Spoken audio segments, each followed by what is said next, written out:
ব্যাস পুরো শেষ। দুটো হাতে ঘুমিয়ে পড়েছে। মালা গুনছি পরে আসতো। হ্যাঁ সব আচ্ছা ঠিক আছে। জলটা হাতে নিয়ে নম স্বর্গারোহং সোপানং তদীয় মুদকং অত শ্রীস্বামী পদ্মাভ্যাং গঙ্গা দেবী নমস্তুতে।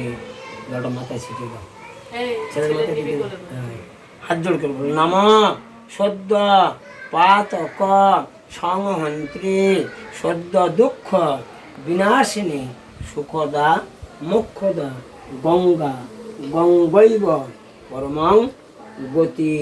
আবার হাত জলটা হাতে তুলে নিল। এই দুটো আঙুল মুখে দাও, এই মাঝখানে আঙুল বুড়ো আঙুল, হ্যাঁ বুড়িয়ে মুখে ছিটে দাও। নম শ্রী বিষ্ণু নম শ্রী বিষ্ণু নম শ্রী বিষ্ণু। বাদিকে ফেলে দাও, হাত দিয়ে ফেলো। তুলসী তুলসী একটা তুলসী। আজ হচ্ছে আমার ছেলের ষষ্ঠী পুজো, আর আমি খুব ছোট করেই করেছি ষষ্ঠী পুজোটা।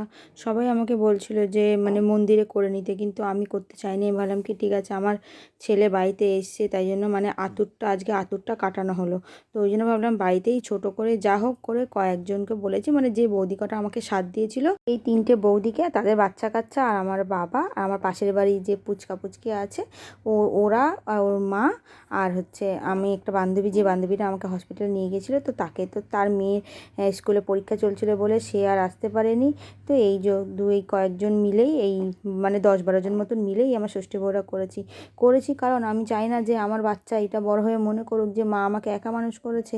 এর জন্য হয়তো আমার জীবনে সব মানে দিনগুলো চলে গিয়েছে বা ভালো দিনগুলো কাটেনি। আমি চাই না, মানে আমি চেষ্টা করবো আমার সাধ্য অনুযায়ী যেটুকু পারা যায় ওর জীবনে যেন কোনো মানে অপূর্ণতা না থাকে। তো এই ছোটো করেই করেছি, তো এই করলাম।